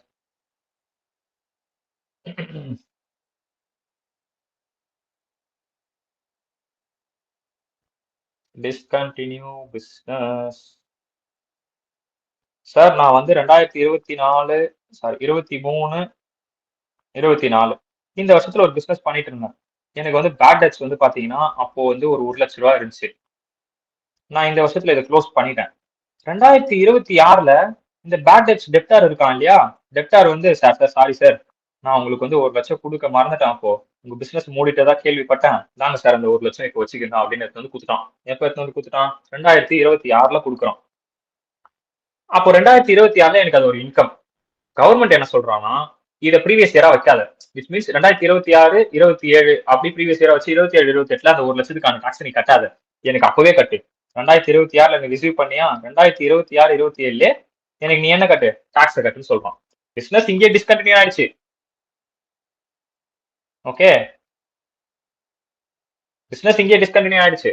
ஆனா அந்த பிசினஸ்க்கான பேட் டெப்ஸ் ஃபியூச்சர்ல எனக்கு ரெக்கவர் ஆகுது அப்படின்னா கவர்மெண்ட் என்ன சொல்லிட்டானா, ஃபியூச்சர்ல ஒன்று ரெக்கவர் ஆகுது தம்பி, வாங்க வாங்க அழுகுறா சாத்தி, வந்து என்ன பண்ணுங்க, எனக்கு அப்பவே டாக்ஸ் கட்டிட்டு போயிடுங்க அப்படின்னு நீங்க சொல்றான்ப்பா. ஓகேவா, அண்டர்ஸ்டாண்ட் ஆச்சா? So this are the 5 points, 5 major points. ஓகேவா, நீங்க ரிமெம்பர் பண்ணிக்க கூடியது. டன்னா?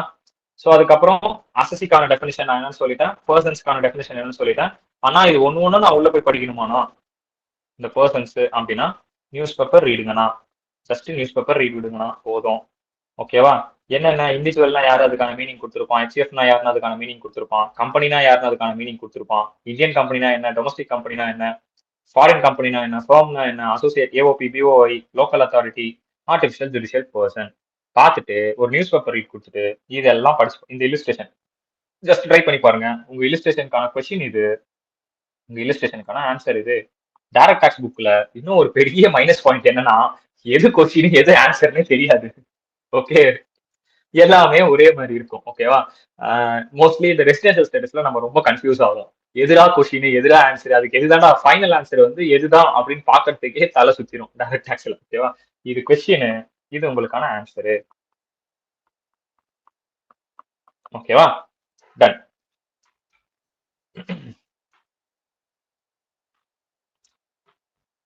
ஒரு 5 மினிட்ஸ் ஏதாவது பிரேக் மாதிரி பார்ப்போமா? ஏதாவது இல்ல உங்களுக்கு ஏதாவது டவுட்ஸ் இருக்கா? இது இது இப்போ வரைக்கும் பார்த்த வரைக்கும் ஏதாவது டவுட்ஸ், குழப்பமா இருக்கீங்களா என்ன? குழப்பமா இருந்தீங்கன்னா ஒன்றும் பிரச்சனை இல்லை, இந்த பிபிடியை மட்டும் பாருங்க போதும். நான் உங்களுக்கு இந்த பிபிடியை ஷேர் பண்றேன். உங்க புக்ல குழப்பமா இருந்தா உங்க பிபிடிலேயே எல்லாமே கவர் ஆயிருக்கும் உங்களுக்கு. ஆல்மோஸ்ட் ஒரி பண்ணிக்க வேண்டாம், பிபிடிலே ஓவராலா எல்லாமே கவர் ஆயிருக்கும். ரொம்ப ஃப்ரெண்ட்லியா இருக்கும் அந்த பிபிடி வந்து. எது தேவையோ அது மட்டும் பக்காவா இருக்கும். இது உள்ள பலவளம்லாம் இருக்காது. உங்க புக்ல ஜஸ்ட் நீங்க நியூஸ் பேப்பர் ரீட் பண்ணா மட்டுமே போதும். ஓகேவா, இப்போ வரைக்கும் ஏதாவது டவுட்ஸ் இருக்கா?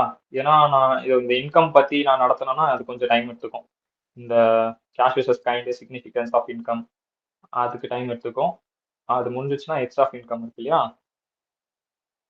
கேபிட்டல், அது இங்க இருக்கா? ஓகே, அது முடிஞ்சிச்சுன்னா எக்ஸ் ஆஃப் இன்கம் மட்டும் நடத்திட்டுனா உங்களுக்கு முடிஞ்சிடும். இன்னைக்கு கிளாஸ் எக்ஸ் ஆஃப் இன்கம் வரைக்கும் முடிச்சிடும்.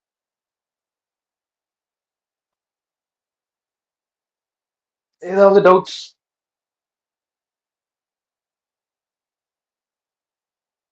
இல்ல ப்ரோ. ஓகே, வேற யாராவது ஹெவி லோட் ஆன மாதிரி ஏதாவது இருக்கா என்ன? இல்ல இல்ல, பக்காவா இருக்குல்ல எல்லாமே. வேகமா போற மாதிரி இருக்கோ? வேகமா போனாதான் முடிக்க முடியும், பட் ஆனா கொஞ்சம் கம்மியா தான் கண்ட்ரோல் பண்றோம்னு நினைக்கிறேன். எனக்கு தெரிஞ்சு ரவீனா ஆல்ரெடி அட்டன் பண்ணியிருக்காங்க, அவங்களுக்கு தெரியும்னு நினைக்கிறேன். வேகமா தான் இருக்கா இல்ல அதே மாதிரி தான் இருக்காமா?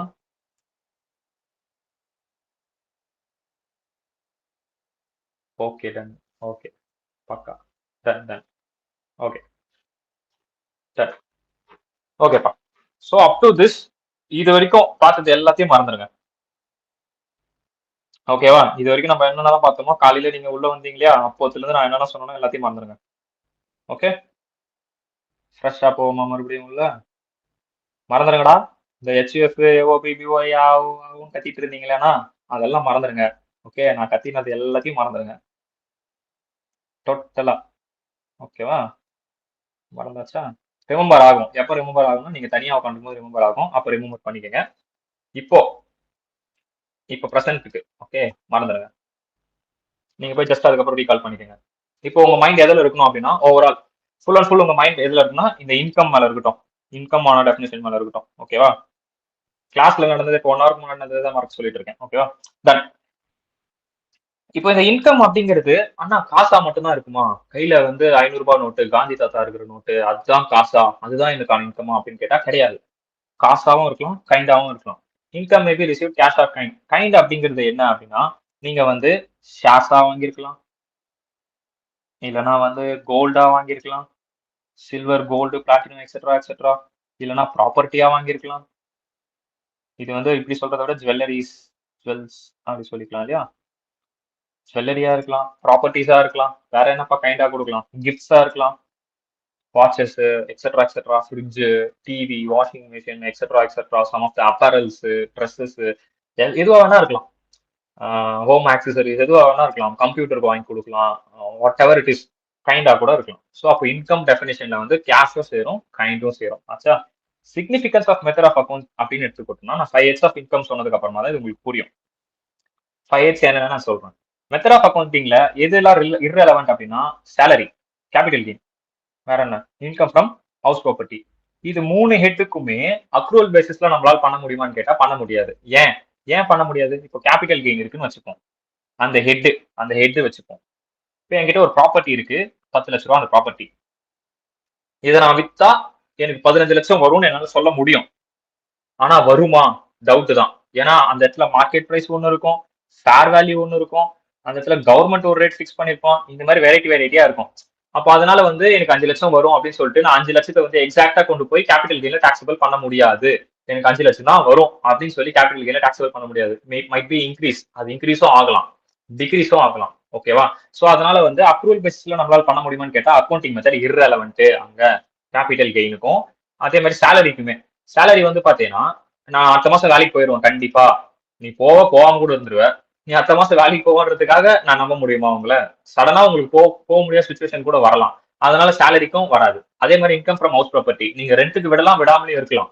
நீங்க விட்டா வரும் அப்படிங்கிறதுக்கு நான் எங்க கேரண்டியே கிடையாது இல்லையா? சோ அப்போ அதுக்கு வந்து அக்கௌண்டிங் வந்து இர்ரெலவென்ட். அந்த இடத்துல வந்து இர்ரெலவென்ட் தான், அப்ரூவல் பேசிஸ்ல உங்களால டாக்ஸே பண்ண முடியாது. ஆனா மெத்தட் ஆஃப் அக்கௌண்டிங் எப்போ ரெலவென்ட்னா இன்கம் ஃப்ரம் அதர் சோர்சஸ்க்கும், பிசினஸ்க்கும், பிஜிபிபி அண்ட் தென் ஐஎஃப்ஓஎஸ், இது ரெண்டுத்துக்கும் ரெலவென்ட். ஏன் ரெலவென்ட்னா இது ரெண்டுத்துக்கும் உங்களால அப்ரூவல் பேசிஸ்ல பண்ண முடியும். ஏன்னா நீங்க பண்றதே பிசினஸ் தான். பிசினஸ்ன்னும் போது நீங்க ப்ரொவிஷன் என்ட்ரிஸ் எல்லாம் ஒதுக்கி வைப்பீங்க. நான் சொல்லியிருந்தேன், சில ப்ரொவிஷன் என்ட்ரிஸ் எல்லாம் ஒதுக்கி வைப்பீங்க. ஃபார் எக்ஸாம்பிள் பேட் டெப்ட்ஸ்க்குமே ஒரு ப்ரொவிஷன் என்ட்ரி தான், provision for bad and doubtful debts. So இந்த மாதிரி அப்ரூவல் பேசிஸ்ல நீங்களே என்ன பண்ணுவீங்க, என்ட்ரிஸ் வந்து பாஸ் பண்ணுவீங்க உங்க புக்ல. அப்படி நடக்கலன்னா அது கம்பெனி ரெஸ்பான்சிபிள். அப்ப அந்த மாதிரியான சுச்சுவேஷன்ல என்ன பண்ணலாம், டாக்ஸுக்கு அது ரெலவென்ட் தான், டாக்ஸ் பாயிண்ட் ஆஃப் வியூல அது ரெலவென்ட் தான் அப்படின்னு சொல்றாங்க. இதுதான் significance of method of accounting. அதே மாதிரி நோஷனல் இன்கம்னா என்னன்னு சொல்றோம், a person can't make profit out of his transaction with himself. ஏபிசின்னு நான் 3 டிபார்ட்மெண்ட் போட்டேன். ஏ இவ்வளவு ப்ராஃபிட் சம்பாதிக்கிறான், பி இவ்வளவு ப்ராஃபிட், சி இவ்வளவு ப்ராஃபிட் சம்பாதிக்கிறான், நம்ம அங்க பார்த்தோம் இல்லையா? அது எல்லாமே அவனுக்கானது தான். அப்போ ஒரு பர்சன் அவனுக்கு அவனே ப்ராஃபிட் பார்த்துக்க முடியாது. அதுதான் நோஷனல் இன்கம் சொல்லியிருக்கான். சோர்ஸ் ஆஃப் இன்கம் வந்து என்னவா இருக்கலாம், டெம்பரரியாவும் இருக்கலாம், பெர்மனண்டாவும் இருக்கலாம். இந்த கேபிட்டல் வெர்சஸ் ரெசிப்ட் நான் வந்து பின்னாடி சொல்றேன். ஓகேவா? Capital receipt is not liable to tax unless specify, அதை நான் சொல்றேன் பின்னாடி.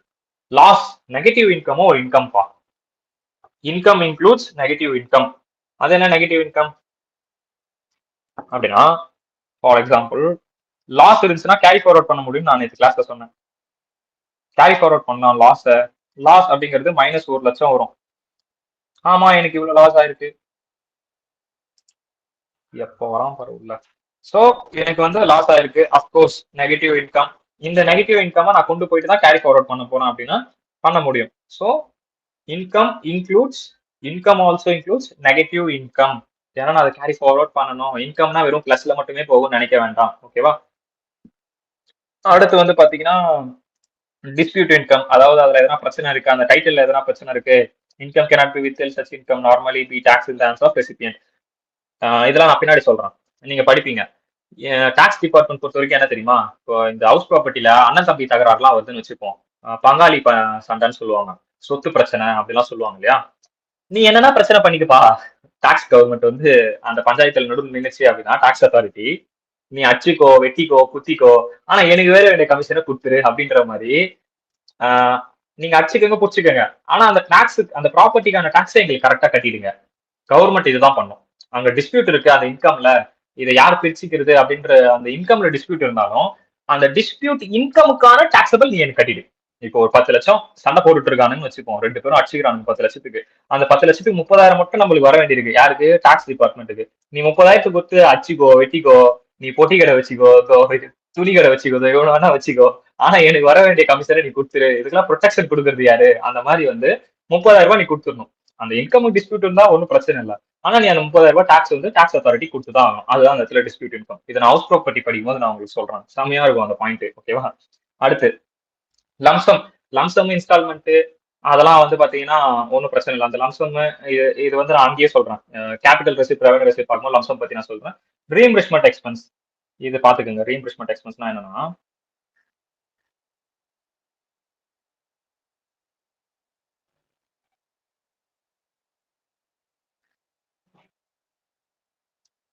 ஆர்இன்னு போட்டுக்கிறேன். Reimbursement expense for example, reimbursement எக்ஸ்பென்ஸ்க்கு வந்து என்ன எக்ஸாம்பிள் வைக்கலாம்னா, இம்போர்ட் பண்றோம்னு வச்சுக்கோம். நான் வந்து இந்தியாவில் பேசிட்டு இருக்கேன். இந்தியாவில தான் இம்போர்ட் பண்ணுவோம். ஸோ இந்தியாவில எனக்கு ஒரு ஏஜென்சி இருக்கான்,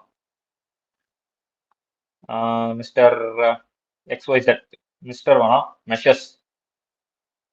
மெஷஸ் XYZ இப்படின்னு ஒரு ஏஜென்சி எனக்கு இருக்கான்பா. இந்த ஏஜென்சி தான் வந்து என்ன பண்ணணும்னா, என்ன இம்போர்ட் பண்ண இந்த கூடை வந்து என்கிட்ட கொண்டு வந்து சேர்க்கணும். என்கிட்டனா CMA professionals, CMS pass only for ப்ரொஃபஷனல்ஸ்னு வச்சுப்போம். CMA ப்ரொஃபஷனல்ஸ் என்கிட்ட கொண்டு வந்து சேர்க்கணும். அதான் அதுக்கான வேலை இவனோடது. இந்த ஏஜென்சியோட வேலை அந்த கூடை கொண்டு வந்து என்கிட்ட சேர்க்கணும். ஸோ இந்த கூட் வந்து உள்ள வந்ததுக்கு அப்புறமா அது வேர் ஹவுஸ் உள்ள போகும். அது வேர் ஹவுஸ்ல ஸ்டோர் பண்ணி வைப்பாங்க இல்லையா, எங்க போர்ட்ல. அப்ப அந்த போர்ட்ல வந்து ஹேண்ட்லிங் எல்லாம் பண்ணுவாங்க. எதை ஹேண்ட்லிங் பண்ணுவாங்க? நம்ம கூட்ஸ் ஏத்துறது, இறக்குறது, இந்த மாதிரி சில ஹேண்ட்லிங் எல்லாம் பண்ணுவாங்க. இந்த மாதிரி ஹேண்ட்லிங் பண்ணும்போது இவன் அந்த இடத்துல ஒருத்தர் வச்சிருப்பான். யார் வச்சுக்கலாம்? ஏபிசி அப்படின்னு ஒரு கம்பெனியை அப்பாயின்மெண்ட் பண்ணிருப்பான். ஓகேவா? இந்த ஹேண்ட்லிங் விஷயத்தை எல்லாத்தையும் இந்த ஏபிசி தான் பாத்துக்கணும். ஆனா அது யாருக்கான கூட்ஸ்? நம்மளுக்கான கூட்ஸ். ஓகேவா? அது ஏபிசி ஹேண்ட்லிங் பண்றோம். அப்ப இதுக்கு ஒரு சார்ஜஸ் போடுவோம். ஒரு 10,000 ரூபாய் போடுறோம்னு வச்சுப்போம். இது வந்து இந்த 10,000 ரூபாய் யார் கட்டணும்? XYZ கட்டிடுவான். கரெக்டா? XYZ ஏபிசிக்கு 10,000 ரூபாய் கட்டிடுவான். ஆனா இந்த 10,000 ரூபாய் யார்கிட்ட இருந்து கலெக்ட் பண்ணுவான்? நம்ம கிட்ட இருந்து கலெக்ட் பண்ணுவான். எது கலெக்ட் பண்ணுவானா, ருபீஸ் 10,000 ரூபாய் பிளஸ் அவன் வந்தான் இல்லையா ஃப்ரைட்டு, எங்க இருந்து? போர்ட்ல இருந்து நம்ம ஏரியாவுக்கு கொண்டு வந்தான் இல்லையா. இந்த ஏரியா சென்னை போர்ட் கிட்ட தான் இருக்கு, கோயம்புத்தூர் வச்சுப்போம். சோ சென்னையில இருந்து நம்ம ஏரியா கொண்டு வந்தாலே ஃப்ளைட்டு, அதுக்கு ஒரு 20,000 ரூபாய். அப்போ இவன் எவ்வளவுக்கு ரைஸ் பண்ணுவானா, இவனோட இன்வாய்ஸ 20,000 ரூபாய் 30,000 ரூபாய்க்கு ரைஸ் பண்ணுவான். ஆக்சுவலி இன்வாய்ஸ்க்கு பின்னாடி ஒரு பேக்கப் கொடுத்துருப்பான். என்னன்னா 10,000 ரூபாய் வந்து என்னது? ரீஇம்பர்ஸ்மெண்ட் எக்ஸ்பென்ஸ் அப்படின்னு சொல்லுவான். அதாவது நான் இங்க 10,000 ரூபாய் ஆல்ரெடி செலவு பண்ணிட்டேன். எங்க? இங்க செலவு பண்ணிட்டேன் 10,000 ரூபாய். ஐயோ, இங்க 10,000 ரூபாய் ஆல்ரெடி நான் செலவு பண்ணிட்டேன். உங்களுக்கான சார்ஜஸ் வந்து 20,000 ரூபாய் ஃப்ளைட்டு. அப்ப இந்த 10,000 ரூபாய் வந்து நான் ரீஇம்பர்ஸ்மெண்ட் பண்ணிக்கிறேன்.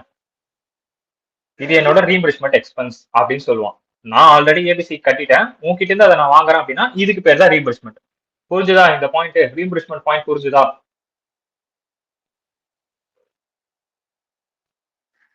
ஓகேவா? மூவ் பண்ணலாம் ஃபர்தரா. டன். ஓகேவா? இதுதான் ரீஇம்பர்ஸ்மெண்ட். அப்ப அங்க என்ன சொல்லியிருக்கான் அப்படின்னா, mere reimbursement of expense is not an income. இது அவனுக்கு இன்கமா? யாருக்கு?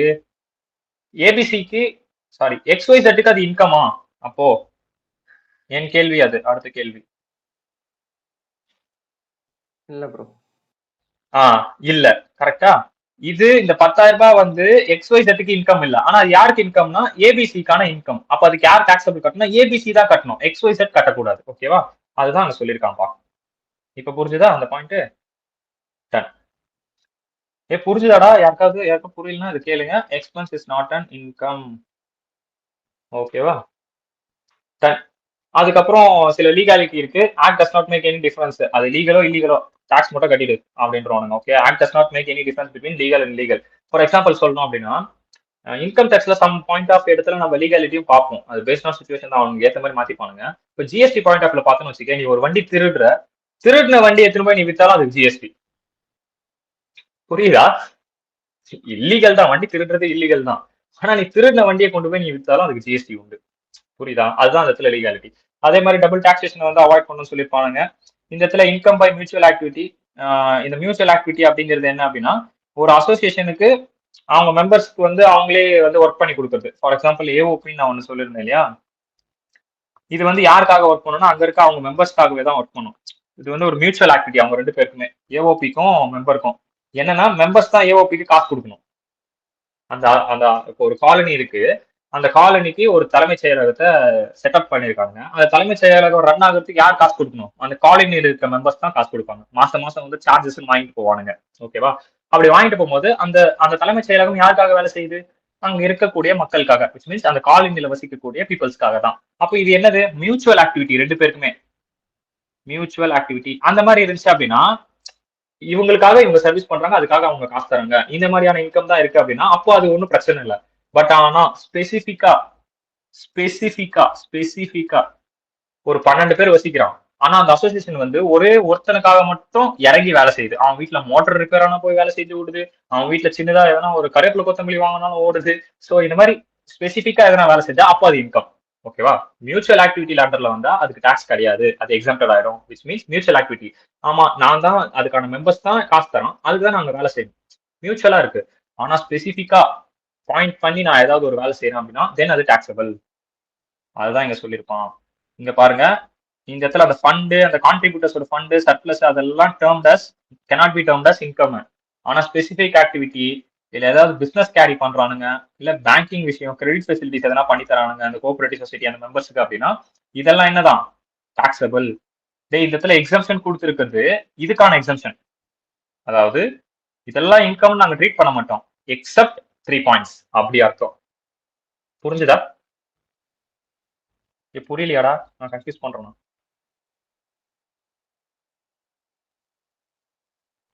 நீங்க ஞாபகம் வச்சுக்க வேண்டிய பாயிண்ட் என்னன்னா, புரியுதா? ஓகே, நீங்க ஞாபகம் வச்சுக்க வேண்டிய பாயிண்ட் என்னன்னா இதுதான். இந்த மியூச்சுவல் ஆக்டிவிட்டி இருக்கு அப்படின்னா அதை வந்து cannot be treated as income. Mutual ஆக்டிவிட்டினா நான் என்னன்னு சொல்லிட்டேன். எக்ஸப்ட் இதுக்கு எக்ஸப்ட் எதை தவிர்த்துனா ஸ்பெசிஃபைட் ஆக்டிவிட்டி எதனா பண்ணீங்கன்னா டாக்ஸபிள். இந்த மாதிரி ப்ராஃபிட் அண்ட் கெயின்ஸ் வச்சு மியூச்சுவலா இன்சூரன்ஸ் கம்பெனி இந்த மாதிரி கோஆபரேட்டிவ் சர்வீஸ் பண்ணீங்கன்னா டாக்ஸபிள். அதே மாதிரி பேங்கிங் சர்வீஸ் எதனா பண்ணி கொடுத்தீங்கன்னா, கிரெடிட் ஃபெசிலிட்டிஸ் எதனா பண்ணி கொடுத்தீங்கன்னா டாக்ஸபிள். ஸ்பெசிஃபைட் சர்வீஸ் பண்ணாம காமன் சர்வீஸ் பண்ணணும். ஓகேவா? அடுத்து இந்த பின்மணி பொறுத்த வரைக்கும் வீட்டுல இருக்கக்கூடியவங்க, அந்த ஒய்ஃப், அவங்க சம்திங் அவங்க பர்சனல் எக்ஸ்பென்ஸ்க்காக அவங்க ரிசீவ் பண்ணக்கூடிய மணி பின்மணின்னு சொல்லுவோம். அதுவும் இன்கமான்னு கேட்டா இல்ல.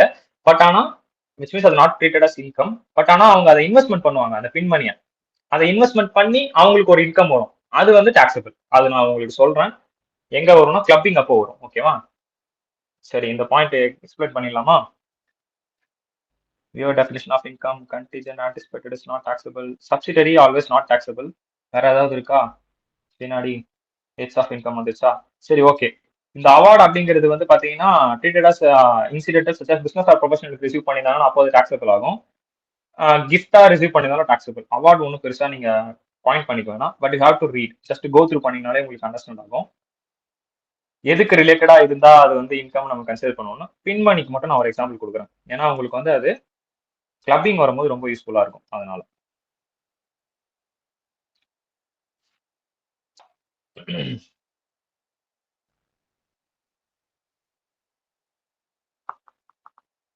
பின்மணி அப்படின்னா, சார் ஃபார் எக்ஸாம்பிள் ஜனா வந்து என் ஒய்ஃப்க்கு வந்து நான் ஒரு 1 கோடி ரூபா கொடுக்குறேன்பா. 1 crore I'm giving to my wife. This is called pin money. Okay, கொடுத்துட்டேன். ஸோ இப்போ வந்து இந்த 1 crore வந்து எங்க ஒய்ஃப்க்கு வந்து இன்கமான்னு கேட்டா it's not an income. Not an income. யார் கையில இன்கம் இல்ல? In the hands of my wife. In the hands of my ஒய்ஃப்ன்றதோட ஜனாஸ் ஒய்ஃப்னு போடுவோம், அப்புறம் இங்கிலீஷ் கோலரா போகுது. ஓகே, ஸோ இந்த இடத்துல வந்து 1 crore அப்படிங்கிறது அவங்க கையில இன்கம் இல்ல. ஏன் அவங்க கையில அது இன்கம் இல்ல அப்படின்னா, ஆல்ரெடி இந்த 1 crore ஜனா டாக்ஸபிள் பண்ணிட்டேன். Already taxable in the hands of Sana. So நான் சம்பாதிச்ச காசுக்கு ஆல்ரெடி நான் டாக்ஸபிள் பண்ணிட்டு இருப்பேன். அந்த காசு தான் நான் என் ஒய்ஃப் கிட்ட கொடுத்துருப்பேன். இதை தான் வந்து பின் மணி அப்படின்னு சொல்றோம் இந்த 1 crore. எங்க ஒய்ஃப் என்ன பண்றாங்க அப்படின்னா அதை கொண்டு போயிட்டு ஷேர் மார்க்கெட்ல இன்வெஸ்ட் பண்றாங்க. ஷி இஸ் இன்வெஸ்டிங் ஆன்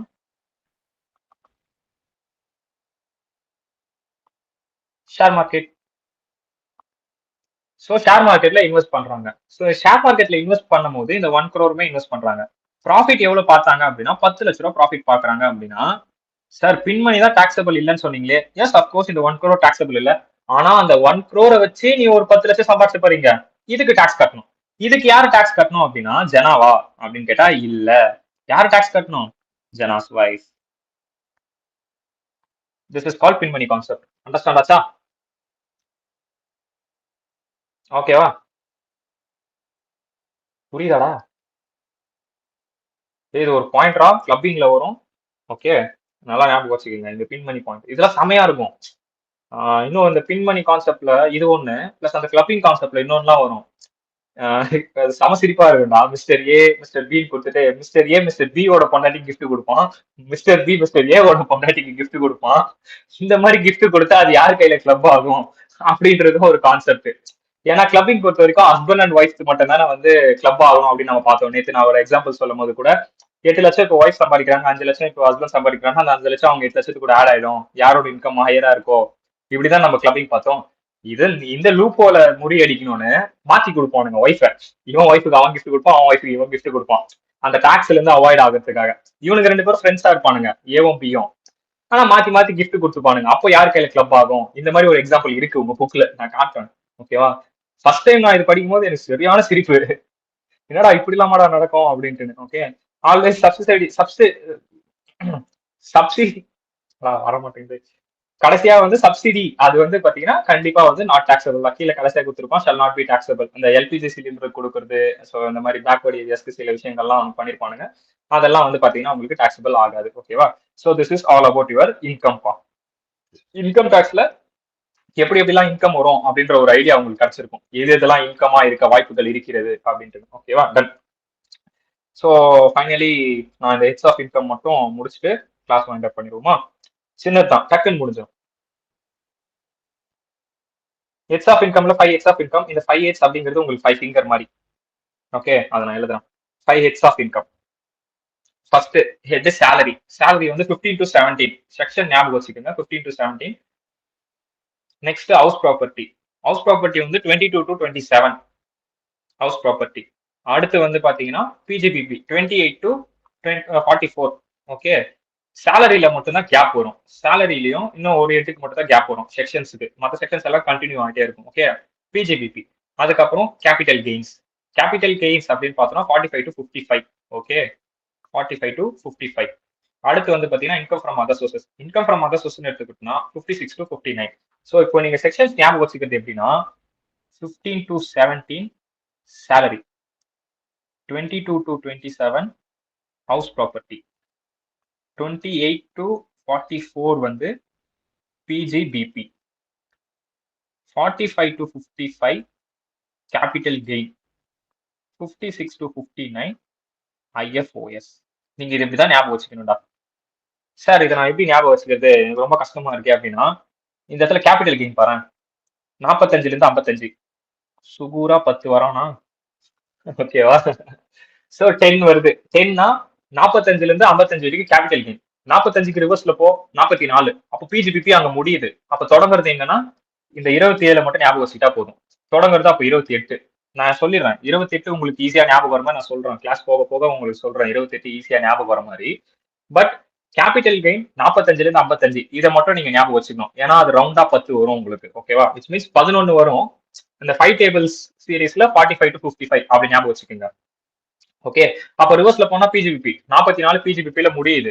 அப்போ ஃப்ரண்ட்ல போனா 56 ஐஎஃப்ஓஎஸ் 56ல தொடங்குது. ஓகேவா?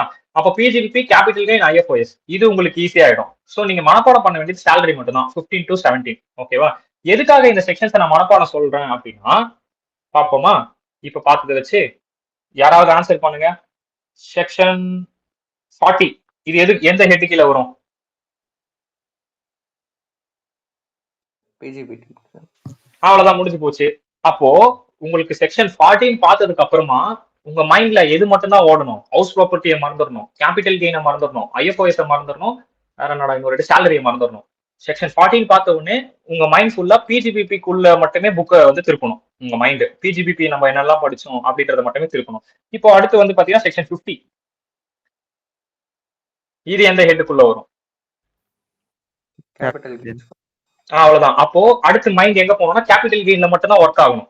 சோ உங்க கொஸ்டின் பேப்பர்ல பார்க்கும்போது செக்ஷன்ஸ் எதனா பாத்தீங்க அப்படின்னா, இந்த ஹெட்டுக்கான செக்ஷன்ஸ் எங்கன்னா பாத்தீங்க அப்படின்னா உங்க மைண்ட் ஃபுல்லா அந்த ஹெட்ல மட்டுமே ஒர்க் பண்ணிட்டு இருக்கணும். அப்பார்ட் ஃப்ரம் தட் ஹெட் உங்க மைண்ட் அதை விட்டு வெளியவே போக கூடாது.